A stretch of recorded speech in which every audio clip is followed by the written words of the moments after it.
humble woman finds abandoned World War II plane, and what she saw made her fall to her knees. Mary Johnson was walking along the trail she had known for decades when something shiny among the trees caught her attention. The rusty metal seemed out of place in that dense forest of the Blue Ridge Mountains in Virginia.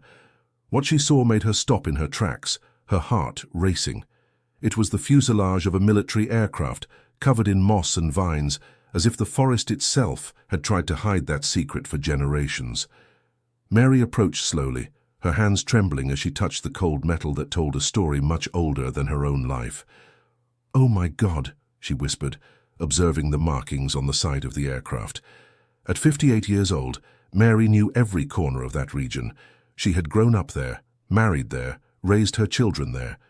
She had worked as a laundress since she was 12 years old, when her adoptive mother Ruth passed away and she had to fend for herself. She had never imagined that hidden in that forest was something that would change her life forever. Curiosity overcame fear. Mary walked around the aircraft, noticing that one of the doors was ajar. She pushed it carefully, and the creak of metal echoed through the silent forest. The interior was dark, but rays of sunlight coming through the cracks revealed debris covered in dry leaves. It was then that her eyes fixed on something that made her choke up. A leather backpack, surprisingly well preserved, was leaning against one of the seats. Mary picked it up with trembling hands and opened the clasp, now worn by time. Inside were black and white photographs, some yellowed letters, and documents that looked very old. The first photo she saw took her breath away. It was the face of a baby, and even with the image faded by time, Mary recognized those eyes immediately. "It can't be," she murmured, sitting down heavily on the floor of the aircraft. It was her own baby face. She was absolutely certain. Mary had always known she was adopted, but Ruth had never told her details about how she came into her life. She always just said that God had brought her when she most needed a daughter. The second photo made her fall to her knees on the cold floor of the plane. A young nurse in a white uniform looked directly at the camera with a tender smile. The face was identical to hers, just decades younger. It was like looking at herself in the mirror, but in another time. Mary turned the photo over and read the faded inscription with difficulty. Volunteer Nurse Rose Johnson Miller, 1944. Her hands trembled so much she almost dropped the photograph. Rose Johnson. She repeated the name aloud, feeling something deep stir in her chest. Her name was Mary Johnson. Ruth had always said she chose that name because she found Mary in a moment of great pain, but that she had brought joy to her life. Now looking at that photo, Mary began to understand that there might be much more to the story. Inside the backpack she found a sealed letter with delicate handwriting. With her heart beating irregularly, she opened it carefully. The ink was faded, but it was still possible to read. "My dear Edward, if anything happens to me during this trip, please take care of our daughter. She is the most precious thing we have. I am coming home to you, so we can start our life together with our little Mary. I love you more than life." Tears began to stream down Mary's face as she read and reread those words. Her mother's name was Rose, her father's name was Edward, and she had a name, a history, an origin she had never imagined. She searched among the other papers and found a partially damaged birth certificate. The name Mary Johnson Miller was legible, but the date was smudged. What she could decipher indicated she was born in 1944, not in 1966 as she had always believed. How can this be? She asked into the empty aircraft. If those documents were correct, she wasn't 58 but 79. Ruth had lied about her age her entire life. But why? Mary stumbled off the plane, clutching the backpack tightly to her chest. She needed answers, and she knew exactly where to look. Old Joe, the oldest man in the village of Mapleton, always told stories about World War II. If anyone knew anything about planes that had crashed in the region, it would be him. Dear listener, if you're enjoying the story, please take a moment to like and especially subscribe to the channel. It really helps us who are just starting out. Now continuing. The walk to Old Joe's house never seemed so long. Mary crossed the village with her mind buzzing with questions. Some people greeted her along the way, but she could barely respond. How could she explain that she might not be who she thought she was her whole life? Old Joe was sitting on the porch of his simple house, as he always did in the afternoons. At 92, he was a living library of local history. Mary approached on shaky legs. "Good afternoon, Old Joe." "Well, Mary Johnson, how are you, my child? You look like you've seen a ghost." Mary sat down beside him, still holding the backpack to her chest. "Old Joe, do you remember any plane that crashed here in the region during the war?" The old man's face changed. His eyes, which always shone with joy, became serious and distant. "Why are you asking that, Mary?" "I found something in the woods, a plane, and inside it," she hesitated, "I found things I don't understand." Old Joe was silent for a long moment, looking at the horizon. "Mary, that's a story I've kept for a long time. I thought it didn't matter to anyone anymore. Please tell me. I need to know." The old man sighed deeply. "It was 1945. I was about 15 at the time. A military plane crashed in the mountains during a terrible storm. It was transporting volunteer nurses who were coming from Europe, back to the United States." Mary felt the world spin around her. "And what happened to the people who were on the plane?" "There were survivors, yes, but there were also losses. The rescue took days to arrive because of the rain and the difficult location. When they finally found the plane, some of the young women had already—" Old Joe stopped, choosing his words carefully. "Some didn't survive their injuries, but others were saved." "And babies? Were there any babies?" The old man looked directly at Mary, and she saw something in his eyes that made her understand he knew much more than he was saying. "Mary, why are you asking me these questions?" In response, she opened the backpack and showed him the photograph of the nurse. Old Joe took the photo with trembling hands, and his face paled. "Oh my God, Rose. You knew her?" "Rose Johnson Miller. She was one of the nurses on the plane. She was young, beautiful, and she was pregnant." The words hit Mary like a punch in the stomach. "Pregnant?" "Yes, quite far along in her pregnancy. I remember some people commented at the time that she was coming back to find her husband, a doctor who had served in the war." Mary showed him the letter she had found. Old Joe read it in silence, shaking his head. "Edward. Yes, I remember that name. There was a lot of talk at the time about a doctor who came looking for his wife and daughter in the months following the accident." "And did he find them?" "Not that I know of. The man showed up here a few times, desperate, showing photos, asking questions. But no one could give him precise information. It was a confusing time, Mary. The war was ending, lots of people coming and going, families separated. Mary showed him the partially damaged birth certificate. This says I was born in 1944, but I always believed it was 1966. Old Joe examined the document carefully. "Mary, I need to tell you something that might be hard to hear." She prepared herself for what was coming. About 3 or 4 days after the accident, Ruth showed up in the village with a baby girl. She said it was her cousin's daughter who had passed away, and that she was going to raise the girl as her own. No one questioned it because Ruth was a good woman, and in those days it was common for families to take in orphaned children. But it wasn't her cousin's daughter, was it? "I don't think so, Mary. I think Ruth found you near the accident site and decided to protect you. She might not have even known who your real parents were." Mary felt as if the ground was disappearing beneath her feet. Her entire life had been built on a lie. A well-intentioned lie, perhaps, but a lie nonetheless. "Old Joe, where can I find more information about this accident?" "Well, there's a gentleman who lives in Richmond, a retired historian named Professor Anthony. He studied a lot about World War II and the planes that crashed in the United States. If anyone has detailed records, it would be him." "How can I find this professor?" "My granddaughter Carly works at the university. She can get his contact information." Mary left Old Joe's house with a mixture of hope and terror in her heart. Her life had been turned upside down in a matter of hours. At 58 years old, or was it 79, she was discovering that she knew absolutely nothing about who she really was. The next morning, Carly got Professor Anthony's phone number and called him to explain the situation. To everyone's surprise, the historian became extremely interested and said he would travel to Mapleton the following day. He had, in his words, important information about that specific flight. Mary barely slept that night. She stayed up looking at the photographs by candlelight, trying to find more similarities between herself and the woman in the photo.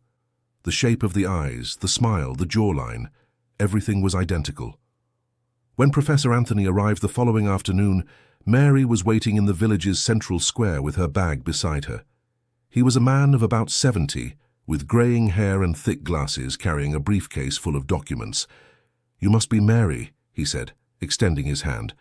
"I'm Anthony Brooks. I've studied this accident for years." "Professor, do you really have information about the plane I found?" "I have much more than information, my dear.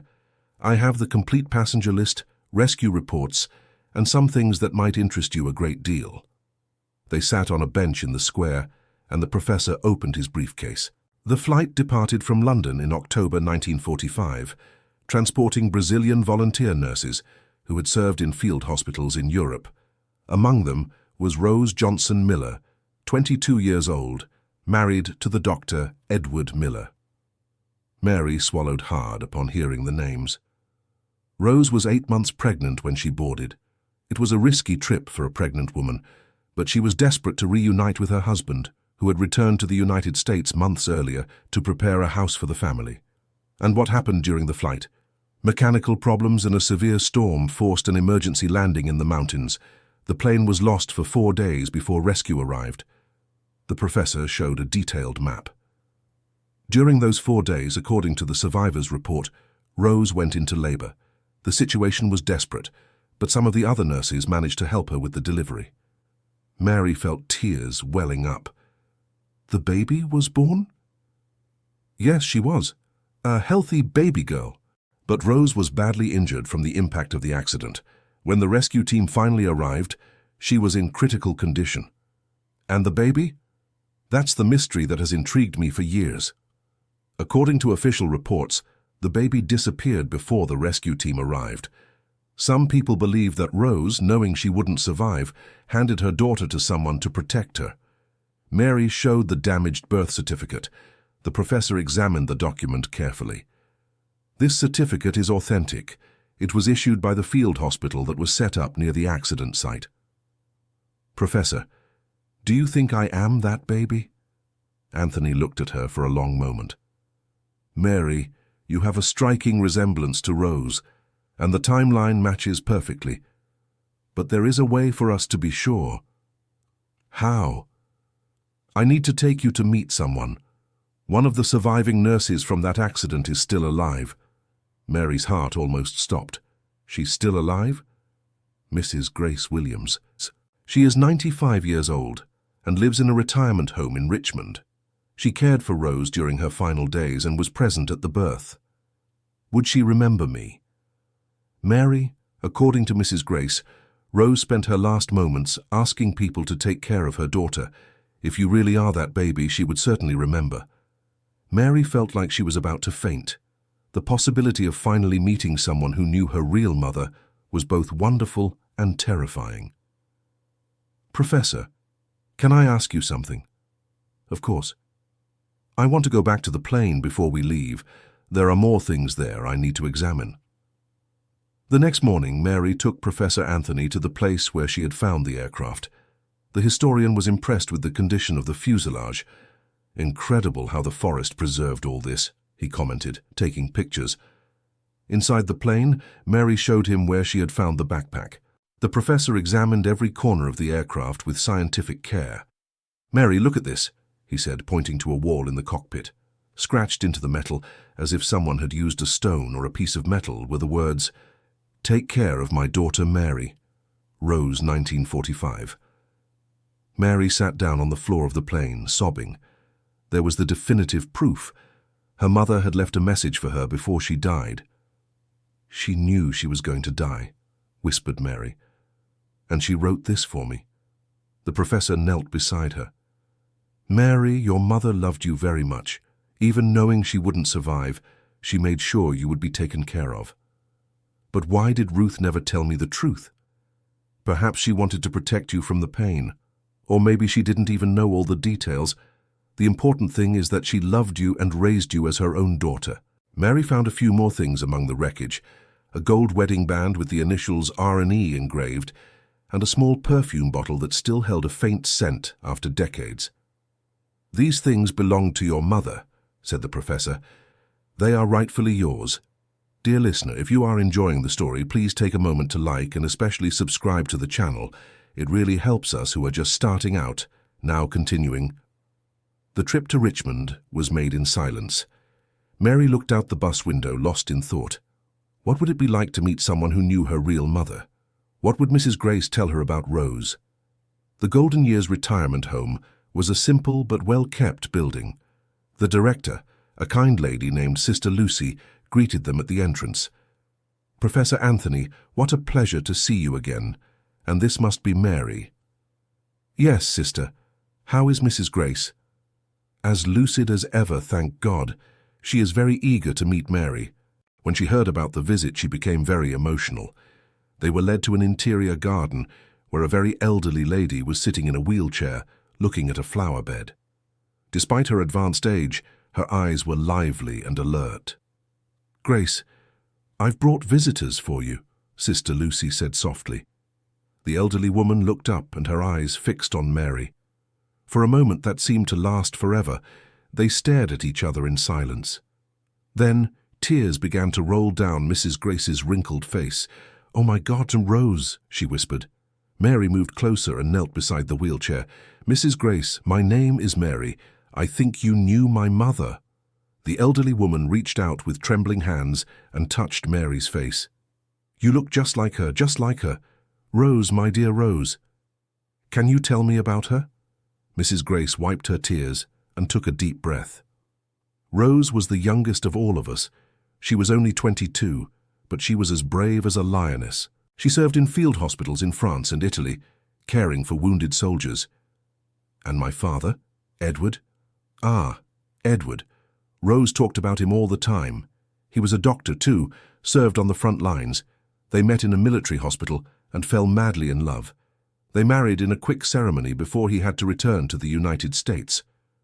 Mary sat down on the garden floor, absorbing every word. Rose was radiant during the trip.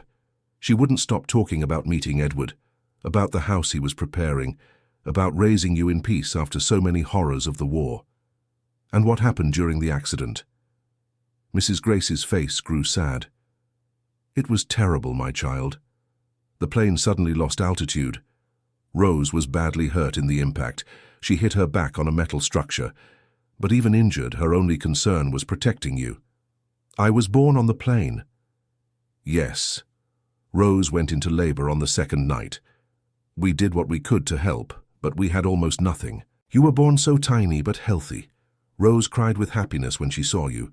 Mary couldn't stop crying. "Mrs. Grace, did she suffer a lot?" The elderly woman hesitated before answering. "Mary, your mother was a strong woman. Even knowing she was badly injured, she focused on taking care of you. In her final moments, she made me promise I would find a good family to raise you." "And did you keep your promise?" "I tried, my child. When the rescue team arrived, you were gone. Rose had given you to a woman from the area who promised to care for you. I never found out who that woman was until today." "It was Ruth," said Mary, "the woman who raised me." Mrs. Grace smiled through her tears. "Then Rose chose well. You grew up and became a good woman." "Mrs. Grace, did you keep anything of my mother's?" The elderly woman motioned for Sister Lucy to come closer. "Sister, can you bring the little box from my closet?" Sister Lucy returned a few minutes later with a small wooden box. Mrs. Grace opened it carefully. "I've kept these things of Rose's for almost 80 years, hoping one day to find someone from her family." Inside the box were letters, some small photographs, and a small gold crucifix. This crucifix belonged to Rose's mother. She always said it was her protection. And these letters, they are from Edward to her. Mary picked up one of the letters with trembling hands. The handwriting was masculine and firm. "My beloved Rose, I'm counting the days until your return. I've already found a perfect house for our family, with a garden where our daughter can play. I can't wait to hold you both in my arms again." He really loved her, whispered Mary. He loved her very much, and she loved him. Rose always said that the two of you were her reason for living. Professor Anthony approached. Mrs. Grace, what happened to Edward after the accident? He showed up at the hospital where we were taken a few days after the rescue.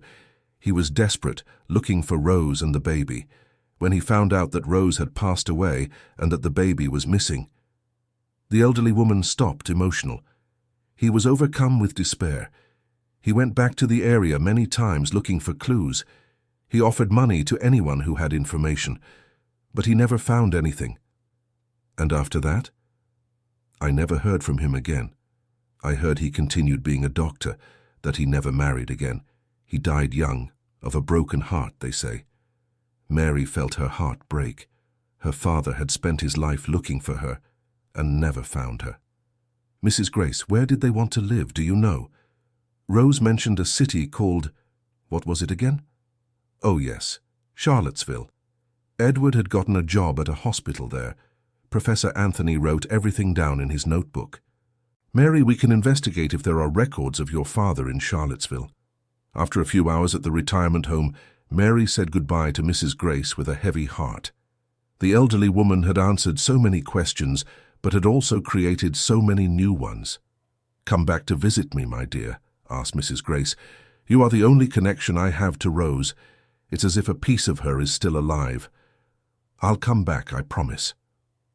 On the trip back to Mapleton, Mary was silent, processing everything she had discovered. Professor Anthony respected her silence until she was ready to speak.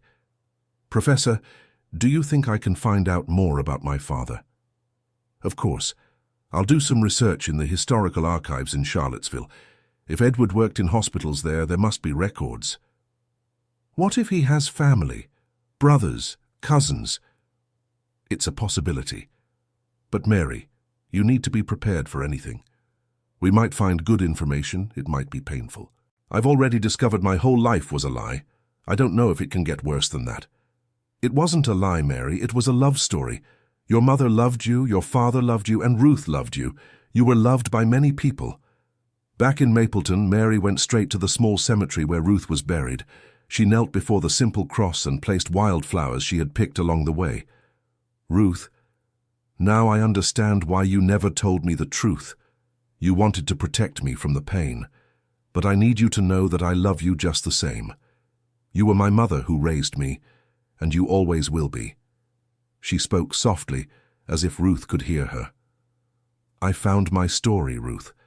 I found where I came from. But that doesn't change the love I feel for you. You saved me, you raised me, you loved me. That's worth more than any secret. In the following days, the whole village of Mapleton learned of Mary's discovery. People reacted with a mixture of astonishment and emotion. Some vaguely remembered talk about the plane accident. Others recalled when Ruth appeared with the baby. Mrs. Louise, Ruth's closest neighbor, sought out Mary. Dear, I have something to tell you. Ruth made me promise I would only speak after she died. Mary felt her heart race. What is it, Mrs. Louise? That night she found you. Ruth came home all wet from the rain, carrying a bundle. When I saw it was a baby, I asked where she had come from. And what did she say? She said she found you alone in the woods crying, with a note asking to take good care of the child. Ruth showed me the note. Do you still have that note? Ruth burned it right then. She said it was better if no one knew where you came from, that it would only bring trouble. But I remember it was written like this. Take good care of my daughter Mary. She is everything I hold most precious in the world. Mary cried once more.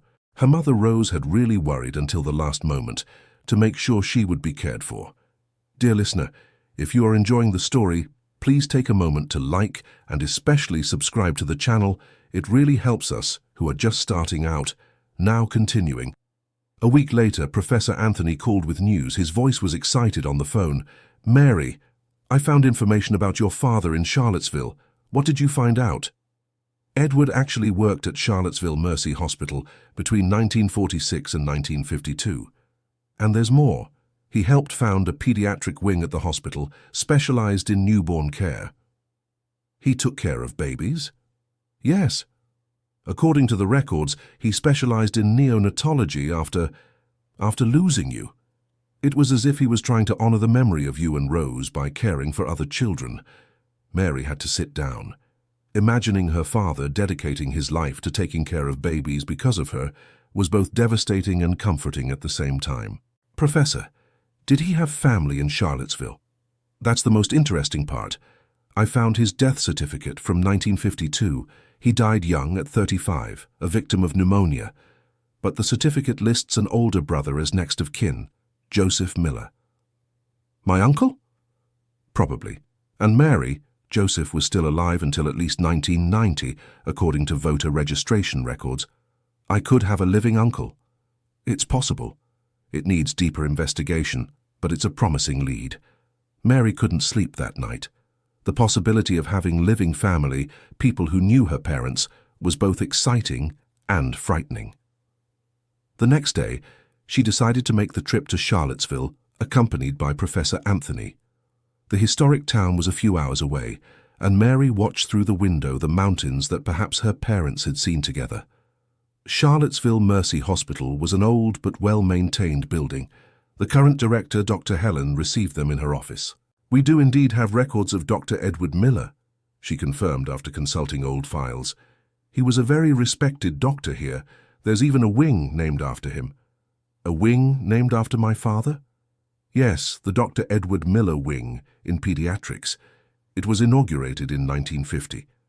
According to historical records, he donated his entire estate for the construction of this wing before he passed away. Mary asked to visit the wing that bore her father's name.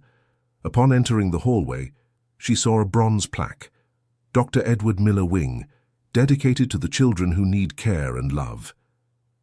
He did this thinking of me, she whispered. Dr. Edward left a letter that was only to be opened if a family member appeared, said Dr. Helen. It has been kept in the hospital safe for over 70 years. Mary could barely breathe. Can I read that letter? Of course, I'll get it. The letter was in a sealed envelope, yellowed with age. Mary opened it with trembling hands and read the familiar handwriting she had seen in the letters to Rose. If someone from the family is reading this letter, it means they managed to find our story. My name is Edward Miller, and I lost my wife Rose and my daughter Mary in a plane crash in 1945. I dedicated my life to searching for them, without success. Now, knowing my time is coming to an end, I leave everything I have to care for other children, in the hope that Mary, wherever she is, knows she was always loved. If by chance she is reading this, I want her to know that not a single day passed that I didn't think of her. With all my love, Edward Miller, 1952. Mary cried so much that Dr. Helen had to call a nurse to bring her some water. My father never gave up on me, she sobbed. And he left a beautiful legacy in her honor, said the doctor, also moved. Dr. Helen showed them records of all the children who had been cared for in the wing over the years. Thousands of babies received care thanks to the love of a father who lost his daughter. Dr. Helen, do you know anything about Joseph Miller, my father's brother? Joseph? Of course I know him. Or rather, I knew him. He passed away about 10 years ago. But he had a son, Anthony Miller, who still lives here in Charlottesville. Mary's heart almost exploded. My cousin. Must be. Anthony works at the City Hall. He's a very good man. He's always helped keep the memory of the doctor alive. Edward lived in the city. An hour later, Mary was standing in front of the City Hall in Charlottesville, her heart in her mouth. Anthony Miller was a man of about 50, with graying hair, who worked in the Historical Preservation Department. When the secretary explained that there was a woman wanting to speak about Dr. Edward Miller, Anthony came running. How can I help you? He asked, not knowing he was standing before his cousin. My name is Mary Johnson Miller. I think I am the daughter of Dr. Edward. Anthony stopped in the middle of the hallway, pale. What did you say? I recently discovered that I am the daughter of Dr. Edward Miller and Rose Johnson. I learned that Joseph Miller was his brother. Joseph was my father, whispered Anthony. You are my cousin Mary. I think so. Anthony stepped closer, studying her face. Oh my God, you have Uncle Edward's eyes, and the face shape of the Miller family. They hugged right there, in the middle of the City Hall hallway, both crying. "Mary, my father spent his whole life looking for you. When Uncle Edward died, Dad took on the mission to keep searching. Until the end of his life, whenever someone new came to town asking about the Miller family, he would get hopeful that it was you. And you never gave up? Never. Dad always said that one day you would show up. We have photographs, documents, letters, everything saved, waiting for you to come home." Mary couldn't stop crying. After a whole life thinking she had no family, she discovered she always had people looking for her.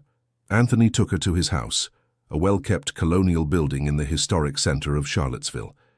His wife, Catherine, and their 2 teenage children, Peter and Anna, were moved to meet the cousin the family had always searched for. "Mary, there's something I need to show you," said Anthony, leading her to a room that looked like a small museum. On the wall were photographs of Edward, Rose, and even some from when they were children. On a table, stacks of documents and letters carefully organized. "Dad saved all this for you. He said that one day you would need to know your story." Mary examined every photo, every document. There were certificates, Edward's military records, letters from Rose to a friend telling about the pregnancy, even newspaper clippings about the plane crash. "Anthony, did you know about the crash?" "Yes, we did. Dad and Uncle Edward searched together for months. They visited the crash site several times, talked to all the families in the region, but they never found any clues about what happened to you." "And you never suspected I might be in Mapleton?" "They searched in Mapleton too, but Ruth must have hidden your origins very well, maybe out of fear, maybe for protection." Anthony showed a photo that made Mary hold her breath. It was Edward holding a baby in his arms, smiling at the camera. "This is you about 2 months old. Uncle Edward took the photo to the war for protection." "He knew me?" "He knew you and loved you madly. This photo never left his pocket. Even when he died, he had it with him." Catherine prepared a special dinner to celebrate the reunion. During the meal, each family member told what they knew about Edward and Rose, keeping the memory of Mary's parents alive. "Aunt Mary," said Peter, Anthony's youngest son, "Grandpa Joseph always said you would show up." "He was sure of it. And now that you're here, the family is complete again," added Anna. That night, Mary slept in the guest room of Anthony's house, surrounded by photographs of her parents and family. For the first time in decades, she felt truly at home. The next morning, Anthony took her to see Edward's grave in the local cemetery. It was a simple but well-kept tomb, with fresh flowers. "I've been coming here every week since Dad died," explained Anthony. "I promised I would keep taking care of things until you showed up." Mary knelt before the headstone and read the inscription. "Dr. Edward Miller, dedicated doctor, husband, and father. He never stopped searching for his family. Dad, I'm here. It took me a long time, but I finally came home." Anthony knelt beside her. "Uncle Edward, she's here. Our Mary is back." They spent the morning at the cemetery, Mary telling her father about her life, about Ruth, about how she was raised with love even without knowing the truth. "Anthony, I want to do something for the hospital where Dad worked." "What do you have in mind?" "I want to continue his work. I know I'm not a doctor, but I can help in other ways." Back at the hospital, Mary spoke with Dr. Helen about ways to contribute. She discovered that the pediatric wing needed renovations and new equipment. "Mary, it would be wonderful if we could revitalize the Dr. Edward Miller wing," said the doctor. "I will find a way to make it happen." During the following weeks, Mary divided her time between Mapleton and Charlottesville, getting to know her newly discovered family better and planning how to honor her parents' memory. In Mapleton, Mary's discovery had become the talk of the town. Everyone wanted to know the details of the story, and some of the older residents began to remember more things about the time of the accident. Old Joe called Mary for a private conversation. "Mary, I remembered one more thing about that time." "What is it, Old Joe?" "Ruth wasn't the only person who knew about the plane. There's a woman who lives up there in the mountains alone, who helped with the rescue back then. Her name is Mrs. Hope. Must be about 90 years old now." "She's still alive?" "As far as I know, yes. Lives in a small isolated house up there. She's always been a bit strange, doesn't like visitors. But maybe she knows things that might interest you." Mary decided to look for Mrs. Hope. The trail to the woman's house was steep and difficult, but she was determined to discover everything she could about her story. Mrs. Hope's house was small and simple, surrounded by a well-kept garden. A very elderly but still agile woman came out to greet her. "Who are you? What do you want here?" she asked suspiciously. "Mrs. Hope, my name is Mary Johnson. I heard that you helped with the rescue of the plane that crashed in the mountains in 1945. The woman's face changed immediately. "Mary Johnson?" "Yes, ma'am, Mrs." Hope approached and examined Mary's face carefully. "You are the baby from the plane. You remember me?" "How could I forget? I was the one who gave you to Ruth." Mary felt her legs grow weak. "It was you. Your mother, Rose, gave you to me moments before she passed away. She said to find a good family to raise you, far away from all that war sadness." "You knew my mother?" "I knew her and admired her. She was a brave woman. Even injured, she only thought of protecting you." Mrs. Hope invited Mary inside. The house was simple but cozy, full of plants and old objects. "Mary, your mother survived the initial crash. She took care of you for 3 days before her injuries became too much for her." 3 days? 3 days and 3 nights. She breastfed you, rocked you, talked to you. She said she wanted you to grow up knowing you were very much loved. Mrs. Hope went to an old trunk and took out a small bundle. "I kept this for you all these years." Inside the bundle was a small hand-embroidered baby blanket and a little cloth doll. Rose made this blanket during the return trip, and the doll was hers when she was a child. She said she wanted you to have something that connected you to her.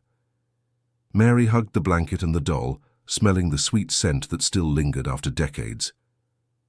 "Mrs. Hope, why did you never look for me to tell me this? Ruth made me promise I would let you grow up in peace, without the weight of this story. She said when you were an adult and ready, the truth would come out on its own. And it did. It did. I always knew that one day you would come back here looking for answers." Mrs. Hope told me details that no one else knew.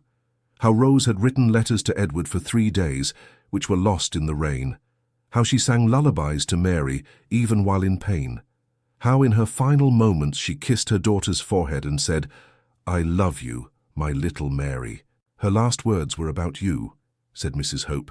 She said, "My daughter will grow up strong and good, and one day she will understand that everything I did was for love." Mary cried once more, but this time they were tears of gratitude. Her mother had truly loved her until her last breath. "Mrs. Hope, would you like to accompany me back to the plane? I want to place these things there to pay tribute." "Of course, my dear. It's time." The next morning, Mary, Mrs. Hope, Professor Anthony, and several people from the village of Mapleton walked to the site where the plane was. They brought flowers, candles, and Rose's keepsakes. Inside the aircraft, Mary arranged a small altar with photos of her parents, the blanket, the doll, and the letters she had found. Everyone prayed in silence, honoring the memory of the people who lost their lives in that accident. "Mother, Father, I found my family. I found my story, and I promise to honor your memory for the rest of my life," said Mary, moved. Old Joe, who had accompanied the group, suggested something that touched everyone's heart.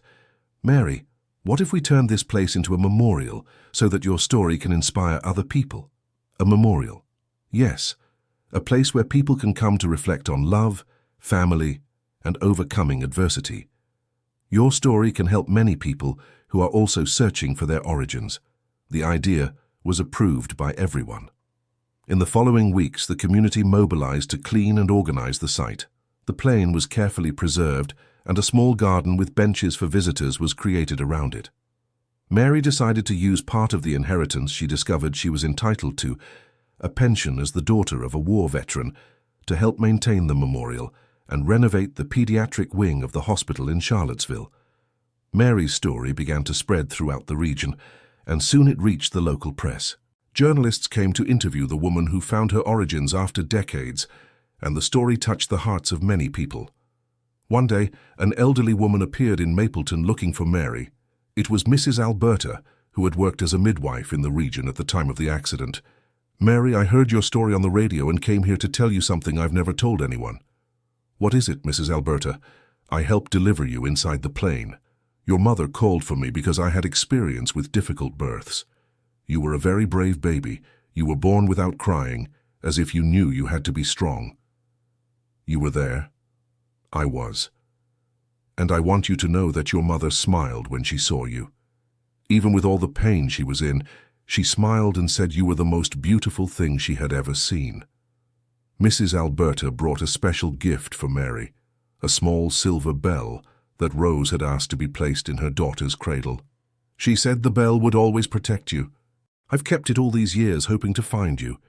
Each new person who appeared with memories of her parents made Mary understand how much they were loved and respected in the community.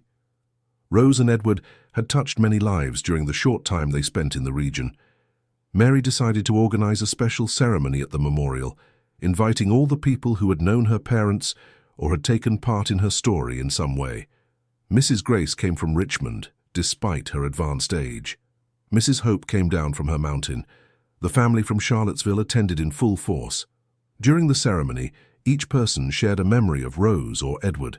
The stories painted a portrait of a young couple in love and dedicated to helping others. Our parents didn't have much time together, but they left a legacy of love that has lasted for generations, Mary said to the gathered crowd. Today I can finally say I know who I am and where I come from. Professor Anthony presented a book he had written, telling the full story of the accident and Mary's rediscovery of her origins. The book would be sold to raise funds for the hospital's pediatric wing. This isn't just Mary's story, he said. It's the story of how love can overcome any obstacle, even the passage of time. After the ceremony, Mary visited Ruth's grave one more time. Ruth, I know you are at peace now. You fulfilled your mission to protect me and love me. I will never forget all you did for me. She placed fresh flowers on the grave and added a small plaque. Ruth Wilson, Mother of the Heart, Protector, and Guardian Angel of Mary Johnson Miller. At 68 years old, her true age which she had discovered, Mary decided to make significant changes in her life. She moved to Charlottesville to be closer to her newly discovered family, but kept a small house in Mapleton to continue looking after the memorial.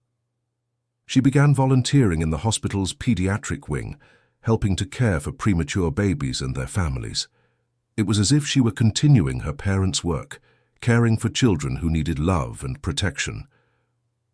Every baby I help care for reminds me of how my parents loved me, she would say to the other volunteers. One day, while working at the hospital, a young mother who had just given birth approached her. Mrs. Mary, can I ask you a question? Of course, my dear. How did you manage to find peace after discovering your story so late in life? Mary thought for a moment before answering. I learned that it's never too late to discover who we are, and that true love never dies. It just waits for the right moment to be found.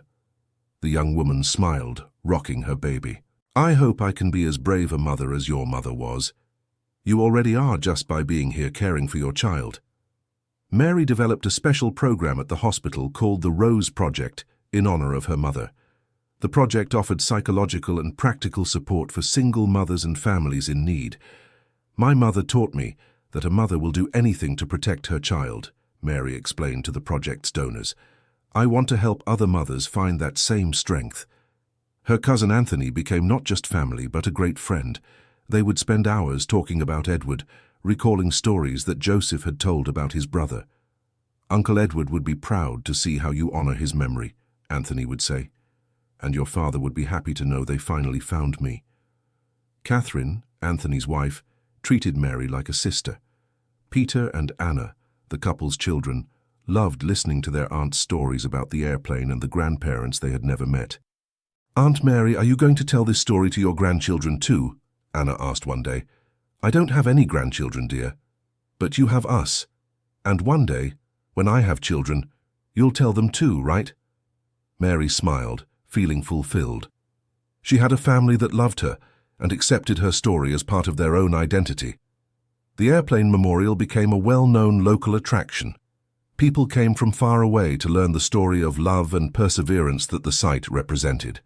Mary was always there on weekends, personally telling her story to the visitors. "This is my story," she would say, "but it's also the story of all the people who search for their origins, who want to understand where they came from and where they are going." A young couple who visited the memorial was particularly moved. They were also adopted and were searching for their biological families. "Your story gives us hope," said the woman. "Never give up searching," replied Mary. "Sometimes the answers are closer than we think." 5 years after her discovery, Mary organized a large celebration at the memorial.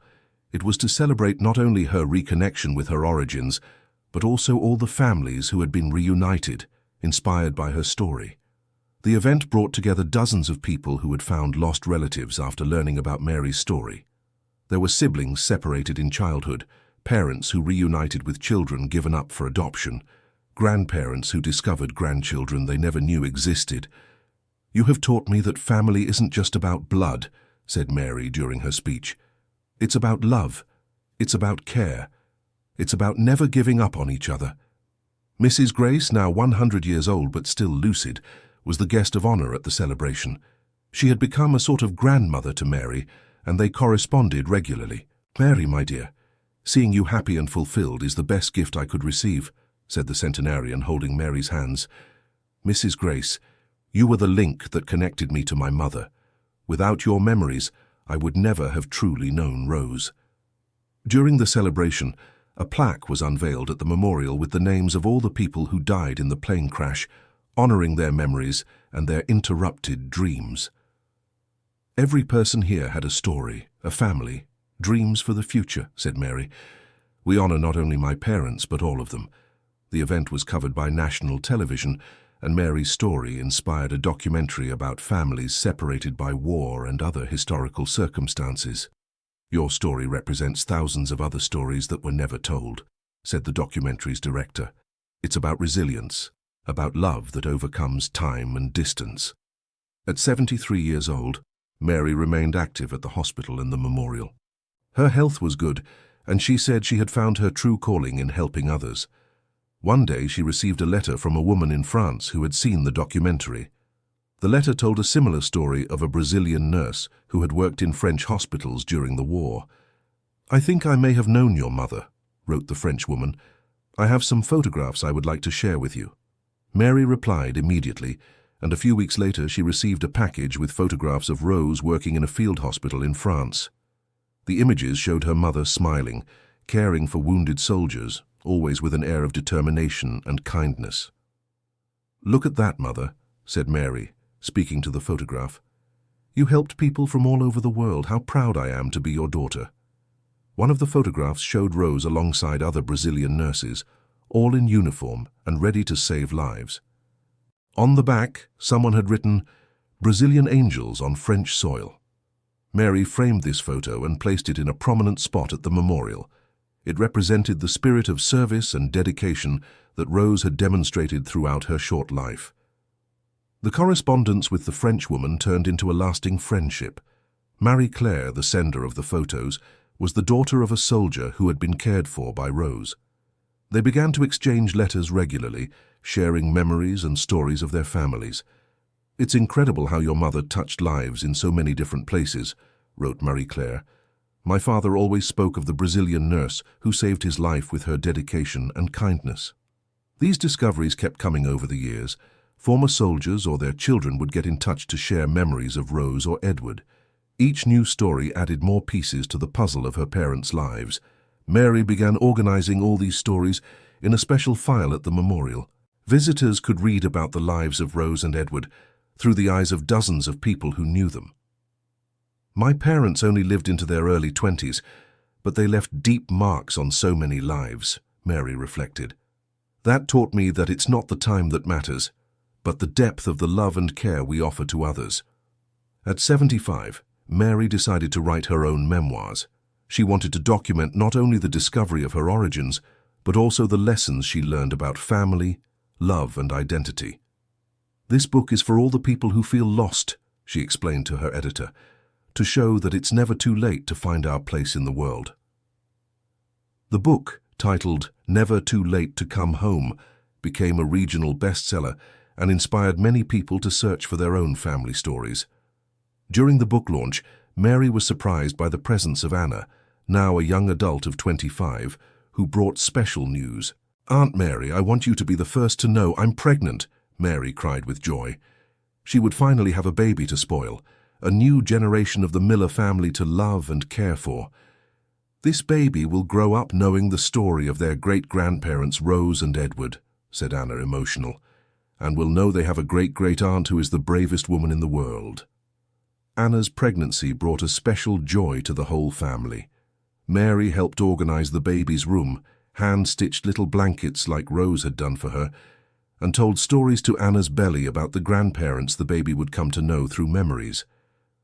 When the baby was born, a beautiful boy named Edward after his great-grandfather, Mary was in the hospital waiting room, anxious and excited. "Aunt Mary, would you like to meet little Edward?" asked Anthony, beaming with happiness. Mary held the baby in her arms and felt an immediate connection. It was as if the circle was now complete. She, who had been born under tragic circumstances and grew up not knowing her origins, was now holding a new life that would grow up surrounded by love and knowing its family history. "Welcome to the family, Edward," she whispered to the baby. "You have a beautiful story to learn." End of story. Now tell me what you thought of this moving story of discovery and family reunion. Do you believe Mary made the right decisions in searching for her origins? How did you feel following her journey of pain and overcoming? Leave your honest opinion in the comments. I love reading your thoughts. Don't forget to leave your like if the story touched your heart, and most importantly, subscribe to the channel so you don't miss other inspiring stories like this one. Your companionship means everything to us.